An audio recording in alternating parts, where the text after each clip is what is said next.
These popular fish in Eastern Europe and Asia have jumped into the spotlight here in the U.S. and are leaping all over the Mississippi River Basin. Their dense populations and voracious appetite have our native fish starving for attention to this catastrophic issue.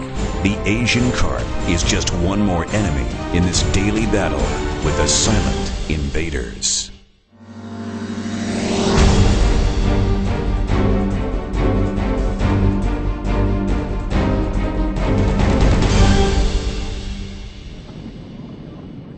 It's a warm August morning on the Mississippi River near Brighton, Illinois, not far from the mouth of the Illinois River. Eric Ratcliffe is a fisheries biologist with the Illinois Natural History Survey. He and his fellow biologists are out on the water to sample the fish populations by temporarily stunning them with this specially equipped boat. We do 15-minute electro-fishing runs at approximately 4,000 watts, and we cover about 200 yards, and we're trying to get the handle on the fish community, so we're interested in every species of fish that comes to the surface. Attached to the bow are electrodes that deliver current into the water to stun the fish, which are then caught alive using a dip net. Here's a green sunfish. The Great Rivers Field Station has been surveying this part of the Mississippi for the past 20 years. And for the first 10 years, there were plenty of native fish that would come to the surface when stunned. But within the last decade or so, when Eric activates the electrodes on his boat, this happens. Here comes the power. Instead of native fish floating to the surface, Asian carp, an invasive species that now dominates this river, fly out of the water like popcorn. The rivers and tributaries that make up the Mississippi River Basin are infested with them. These fish have become very well established and are abundant, especially the further south you go on the Mississippi, the more abundant they seem to become. And then the Illinois River all the way up to Peoria is just absolutely loaded with these fish. Wow! Welcome to the Illinois River, one part of the Mississippi River Basin where it's not uncommon to spook a school of Asian carp with your boat and soon be overcome by them. Oh, watch out! And worse yet, people get hurt. This is about an average size silver carp. This is one that can hurt you when it jumps. If your boat's going 20, 30 miles an hour and this guy hits you, it's going to leave a mark. Kevin Irons is a large river ecologist with the Illinois Natural History Survey out of Havana, Illinois. He's been researching the fish population in the Illinois River for over 10 years. And even though there are actually 8 members of the Asian carp family, it's 2 of them, the bighead and the silver carp, that have grown to enormous populations and bring real trouble to the rivers. Bighead carp on my left and a silver carp on my right. Probably the easiest way to tell the difference is to actually look for this crease up on the silver carp. If you have a crease that goes up all the way below the chin, it's a silver carp. The bighead carp are nice and smooth without a ridge. So this is a bighead carp. The name carp is actually misleading. Unlike the common carp, Asian carp are not bottom feeders.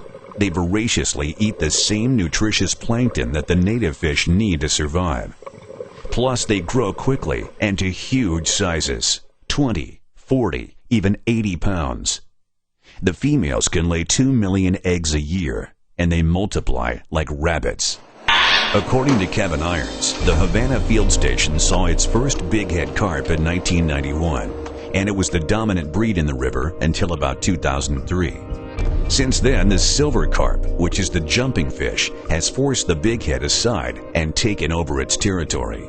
And because Asian carp grow so rapidly, they can be considered prey for only a very short period of time. Once they get to a certain size, we don't have a predator that's capable of eating them, and they're just running unchecked.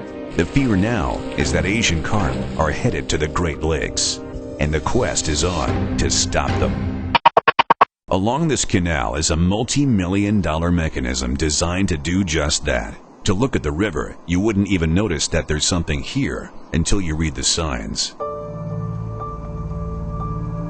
This is the Chicago Sanitary and Ship Canal. The water here is charged with a pulsating direct current that is meant to keep fish at bay.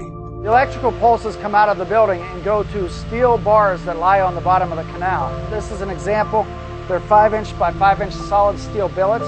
There are actually 42 of these solid steel billets on the bottom of the canal. Any boat, cargo, barge, or fish that wants to get from the Mississippi River Basin to Lake Michigan must pass through here. Right now, the electrically charged dispersal barrier may be the only hope of keeping Asian carp out of the Great Lakes. But it comes at a huge cost. The total project cost is approximately $20 million. By the time we're done with the next barrier, we'll probably be double that, in the range of $40 million. Plus, the electric bill to operate the barriers can range from $40,000 to $60,000 a month. The electric barrier's effectiveness is the center of huge controversy. In November of 2009, Asian carp DNA was discovered beyond the electrical barriers. And in June of 2010, a 19-pound Asian carp was found in Lake Calumet, about 6 miles downstream from Lake Michigan. Some see it as strong evidence that Asian carp may have breached the barrier, and the state of Michigan wants the canal closed. But Illinois claims closing the canal would upset the movement of millions of tons of vital cargo totaling $1.5 billion a year and the loss of thousands of jobs. To counter that, Michigan says if Asian carp should ever populate the Great Lakes, it would cost $3 billion and thousands of jobs. Of all the invasive species threatening the Great Lakes, this one could be the very worst. Keeping them under control is a high priority. The numbers are just devastating. 4,000 to 7,000 fish per river mile. It's definitely dominating at least the Illinois River and parts of the Mississippi, the Ohio, the Missouri. This may be one of the worst invaders we've seen in the U.S. for a long time when you look at fish populations. Coming up, if you wonder just how dangerous the silver carp is, watch this. Silent Invaders is a production of the North American Media Group in cooperation with the Environmental Protection Agency and the Great Lakes Restoration Initiative, and by the USDA Forest Service, Wildlife Forever, the U.S. Fish and Wildlife Service, the Great Lakes Fishery Commission, and these other organizations.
Asian carp were introduced to the United States in the 1970s to control algae and catfish farms in the South. Floods washed them into the Mississippi River in the 1980s. They've been working their way upriver ever since. Kevin Irons is a large river ecologist with the Illinois Natural History Survey in Havana, Illinois. He has spent over a decade monitoring the fish populations on an 80-mile stretch of the Illinois River. This is probably the world's densest population of silver carp anyway, perhaps bighead also. It's kind of ground zero on this invasion. There's a ton of fish, and they're reproducing very well in most years. On this day, he's exploring the Spoon River, a tributary of the Illinois River. Using a process called electrofishing, he's about to see what species of fish reside in these waters, and bracing himself for what he's expecting to happen. This could be interesting. I'll turn it on here to see if anything goes. Yeah, oh, right around back, behind the boat. Wow. Watch out, they're everywhere. Watching silver carp overwhelm a boat is an awesome, almost unbelievable sight, and a clear indication of the serious population impact these fish are having on the Mississippi River basin. It doesn't take an electric shock to make these fish jump like this. When silver carp are startled by any recreational boat, they are not only a nuisance, but dangerous. They also bring havoc to the native fish by gobbling up their food supply and squeezing them out of the rivers. And young Asian carp don't stay tiny for very long, so they have no natural predators to eat them. That's why many are asking, how do we get rid of them? That was the question experts were debating recently on the Lewis and Clark Community College campus in Grafton, Illinois. This is the Asian Carp Marketing Summit. It is thought to be the first time so many people of varied interests have sat together in the same room to talk about the Asian carp issue. One important conclusion from this gathering of experts is that the best way to beat Asian carp just might be to eat Asian carp. And that's just what they did, in the form of fish cakes. It's very good. The stereotype of taking a bite of carp in my mind is just instant gag reflex, and this is not that way at all. The vision about all this is to literally educate our people how to eat this fish. That's all. This is what it's all about. All right, you got a good picture of that? It was New Orleans chef Philippe Parola who created the Asian carp fish cakes and is now hoping a group of investors will help him build a processing plant in Grafton, Illinois. His plan is to market Asian carp products to restaurants and grocery stores nationwide to actually create a demand for invasive species. We're going to make this from the trash fish to a gourmet fish. Unlike common carp, Asian carp eat plankton, which Chef Philippe says makes their meat white, flaky, and tasty. In fact, what he calls his silver fin fish cakes are already on the menu at the Oceana Grill on Bourbon Street in New Orleans. If we can come up with a cute name for that fish, I truly think it sells. But even though Asian carp might be pleasing to the palate, they are extremely bony, and Americans hate bones. Other countries and other cultures have evolved around eating this fish, and they don't seem to mind doing it, but Americans are a pretty picky bunch, and they have not accepted this wholeheartedly as a food product yet. With that in mind, Chef Philippe Parola devoted a year to cooking the fish and developing a commercial steaming process for removing the fish's bones. Meaning that I can do this literally at 20,000 pounds of fish per hour. That's what I'm talking about. And that's not easy to achieve, but it's done with American technology. Getting the invasive species out of the rivers and onto dinner plates is one way of creating a market for the fish and encouraging commercial fishermen to harvest them. A more profitable incentive, many believe, than making fertilizer or pet food. There's a lot of different products that can be made with this fish. The economics of it are such that if that product that you're making doesn't end up on someone's plate, you're not going to be able to offer enough money to a fisherman to get him interested to go out and fish for it. But there is also a fear that creating a love for this fish could backfire. The object, after all, is to eradicate the Asian carp, not to create a demand for more. And And so when we're structuring this action plan or these markets, we need to make sure that there is an exit strategy so that when the Asian carp get down to either are eradicated or get down to the numbers where they're no longer a viable market, that we then, get out.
The Asian carp population in the Mississippi River Basin is exploding, literally.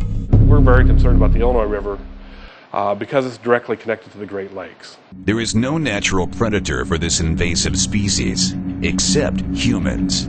So I think that this harvesting of Asian carp is one way that we can bring down those numbers and reduce the problem. Commercial fishermen are being encouraged to harvest Asian carp, but Americans don't seem to have an appetite for the fish, mostly because of its name and reputation. Why do we want to call this trash fish? Why don't we put this on the market? New Orleans chef Philippe Parola wants to bring value to Asian carp and get the fish into restaurants and grocery stores. Because the fact of the matter is, this fish is excellent. And the way our pollock and cod numbers are being depleted in the world, this is a very viable food source to replace that. Hello. Mike Schaefer is co-owner and president of Schaefer Fisheries in Thompson, Illinois.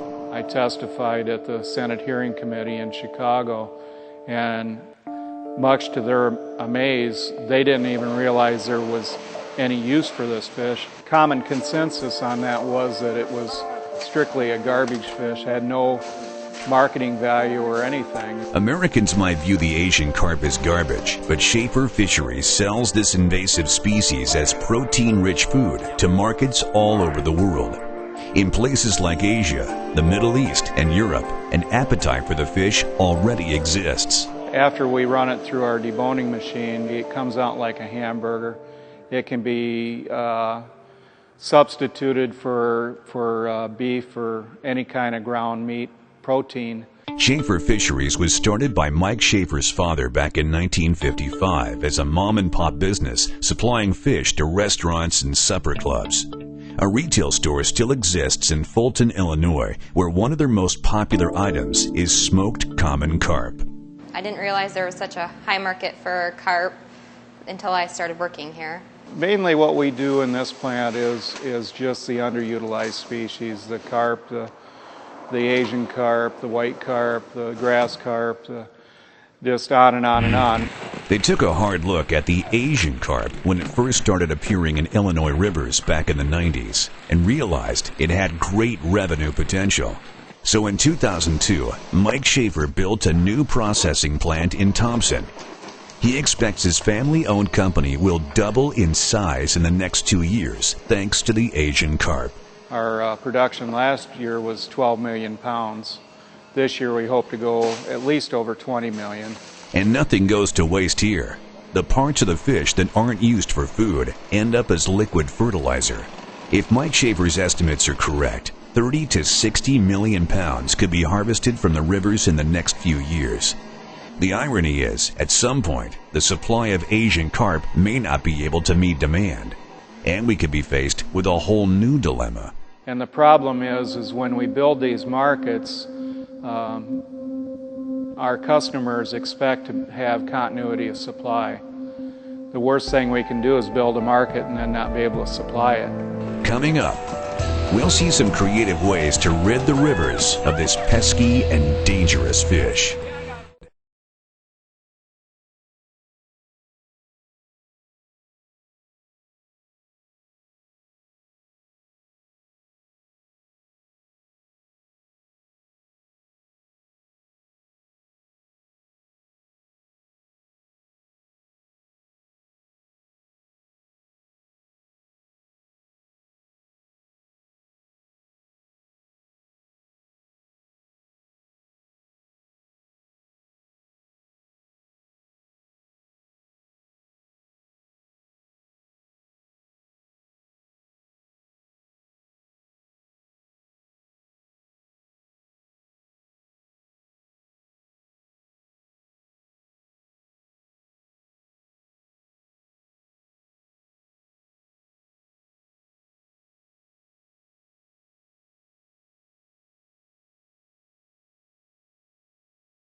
Asian carp is a troublesome fish species that has invaded the Mississippi River Basin in massive numbers. One of its main tributaries, the Illinois River, has been hit especially hard with the destructive and annoying silver carp that flies out of the water in massive numbers when spooked by a boat. We took my daughter and her friend out about 6 years ago to see these fish jump, and the boat got bombarded with them. We thought they was going to capsize a 16-foot John boat, even after all the ones were throwing out and back, right, and left. And so we decided we'd come up with a plan to get rid of them and get them out of our waters. That plan was to create an incentive for people to help Betty rid the pesky Asian carp from the river she loves. Which is why every August, the quiet little town of Bath, Illinois comes alive with enthusiastic people who drive great distances to get here. They come in droves to answer Betty's challenge to hunt carp at what she calls the Redneck Fishing Tournament. This is the tournament of all tournaments. We're about ready to embark on the Asian carp. Maybe the slimiest fish that ever swam the rivers. Now everybody's afraid of them. We're not. Donned in crazy costumes and determined attitudes, armed with dip nets and baseball bats, these dedicated fish hunters mean business. And besides, the ones who catch the most in this two-day event can take home over $1,000 in prize money. If we catch 1,500 fish, that's 1,500 that can't spawn. 50 boats at a time speed their way down an 8-mile-long channel next to the Illinois River.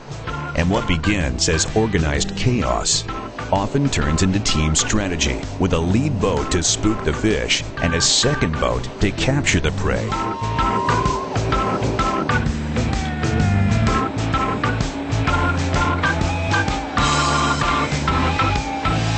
After 2 hours of battle, the worn-out warriors return with their catch. And the count begins. 122. 122. The most from a single boat? 188! I knew it. There's a large amount of fish out there. Betty's tournament did a good thing for this river. In 2 days' time, the redneckers pulled out over 3,000 Asian carp. We want to clear the waters of these silly, stupid flying fish so we can get back out there and enjoy the sports with the grandkids and have fun while we still got a life to be able to get out there on that water and have fun. But redneck fishing isn't the only way to catch Asian carp. Oh my God, look at them all! Holy smoke! This flying invasive species is responsible for the creation of a new sport called extreme aerial bow fishing. It's the creation of outdoorsman Chris Brackett. Armed with specially equipped bows, they shoot the leaping fish, then reel them in. On a recent video shoot for Driven TV with Pat and Nicole, archer Jody Barnes on the right was poised and focused when it happened. The silver carp sprang from the river like a missile and hit Jody directly in the face. About an 18 or 20 pound flying Asian carp line drive me into my jaw, broke it. Asian carp are a dangerous and unwelcome species. So regardless of how we get them out of the rivers and whether we eat them, make fertilizer out of them, or ship them overseas, one thing is for certain. We have to deal with reality, and the reality is those fish are here and we need to utilize them. Asian carp pose one of the greatest threats in the Great Lakes region. It's clear eradication is no longer viable. Efforts must focus on stopping the spread.